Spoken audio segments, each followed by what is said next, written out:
So, in the proposed design of SHM2, which we are discussing at the moment, these effects are reduced.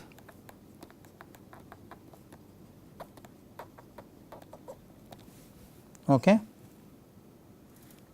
Further, the obtained data by SHM2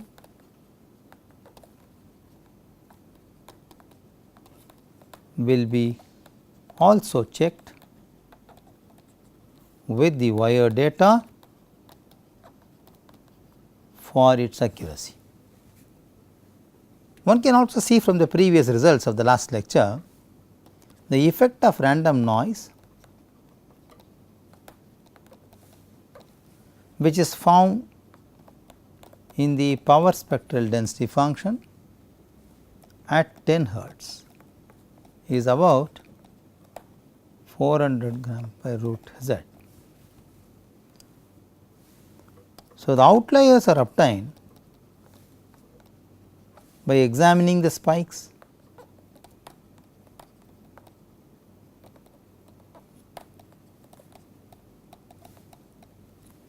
those appear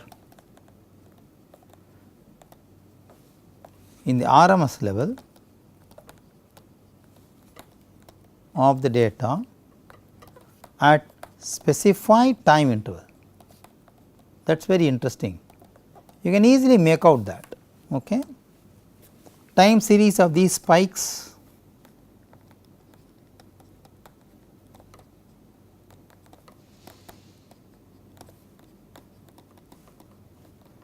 are checked for irrational measurements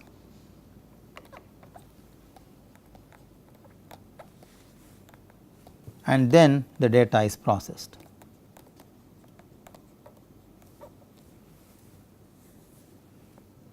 Friends, we also note that we are trying to measure two types of measurements, MEMS accelerometers also has modules to measure the rotational response. They will measure linear acceleration and the local gravitational field.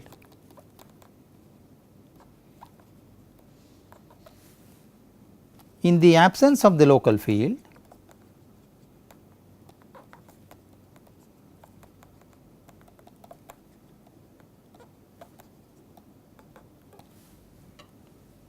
output of the value will give the rotated gravitational field vector, which can be used to measure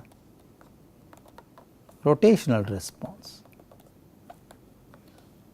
about the axis.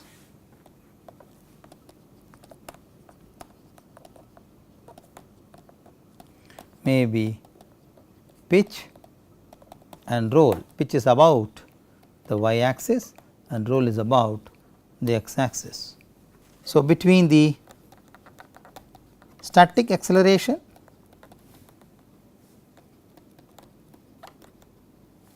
and acceleration due to gravity,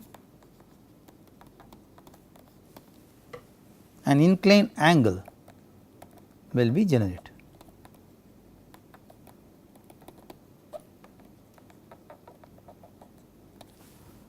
This corresponds to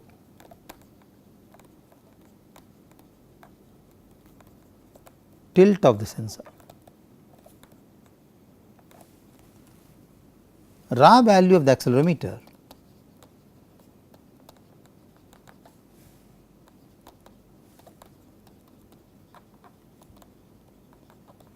is acquired and the corresponding G value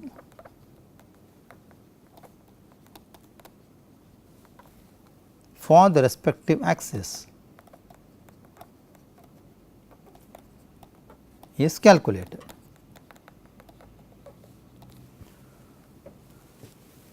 So, pitch and roll estimates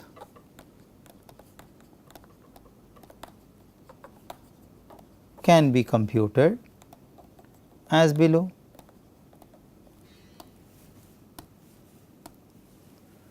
Pitch is equal to this equation and roll is given by this equation, where Gx, Gy and Gz are the linear acceleration in x, y and z axis respectively.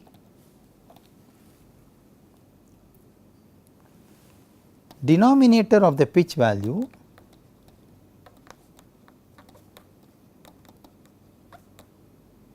that is this value is defined to be positive, and therefore, equation 1 provide the full value in the range minus 90 to plus 90. For roll response, the range will be minus 180 to plus 180. Now, when Gx and Gy Gx and Gz are 0, roll becomes undefined.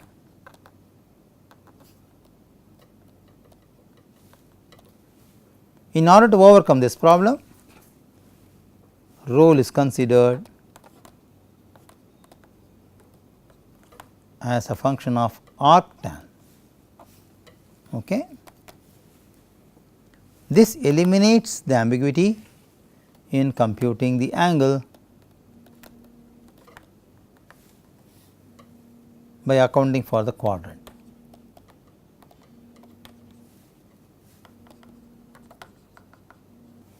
Let us see what is the change we had in the processing unit. The processing unit is Raspberry Pi ARM V7 processor. This is a low cost computing device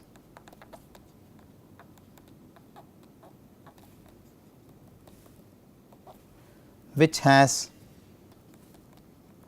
ARM V7 processor. The random access memory and other interfaces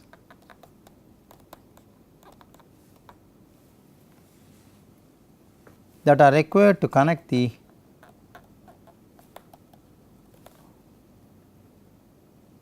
external devices are also in place in the processing unit. This also needs a keyboard for command entry.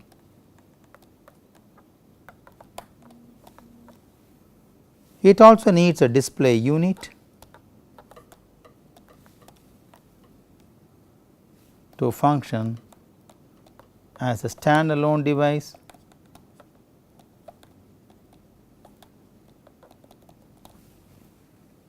Thus, the PI board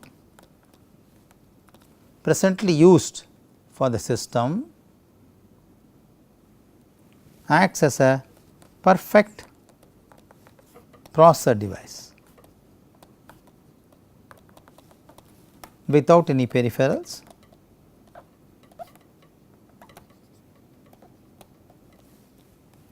and can be remotely operated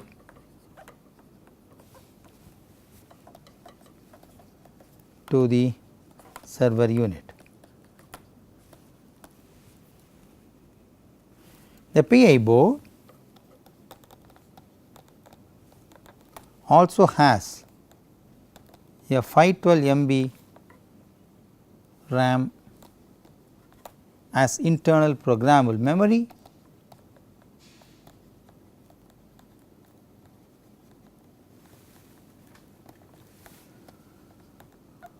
and a secure digital flash memory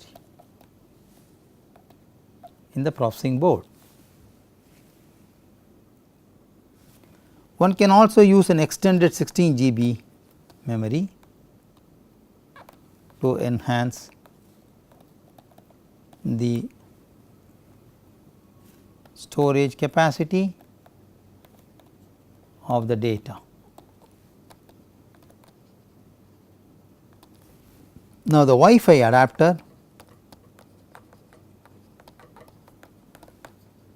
is also connected through USB dongle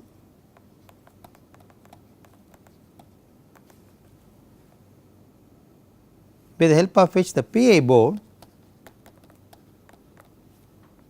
is used for creating ad hoc networks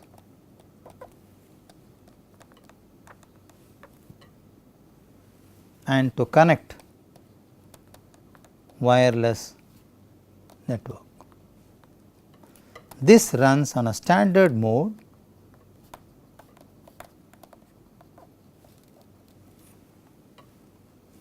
(802.11n) protocol. As a computing device,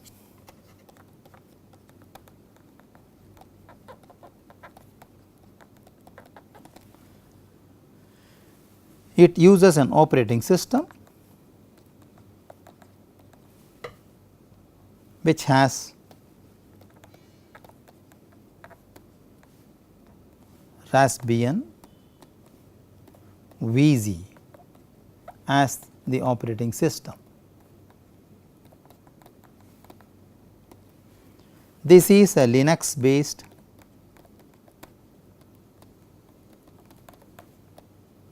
open source operating system. Now, the connection between the sensor unit and the processor board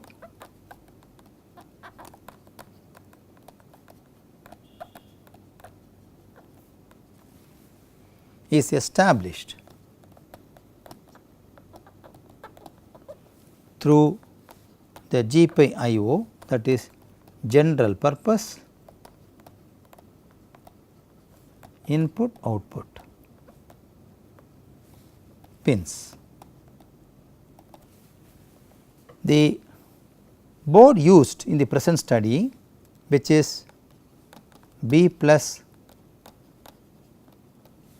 Raspberry Pi board, has 40 GPIO pins, which includes the supply and the ground pins.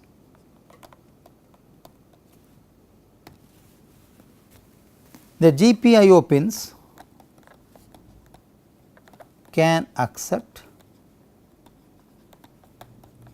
input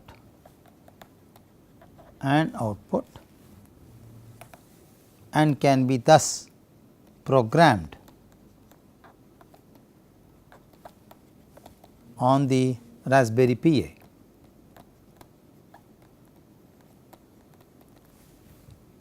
The GPIO pins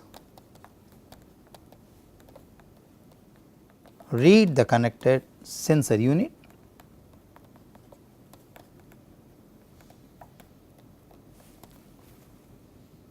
and also can be used as an interface between the embedded protocols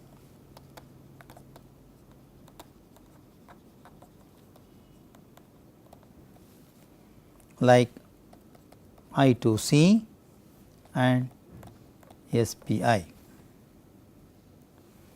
The processor unit deploys integrated circuits and serial peripheral interface protocols to communicate with the external device.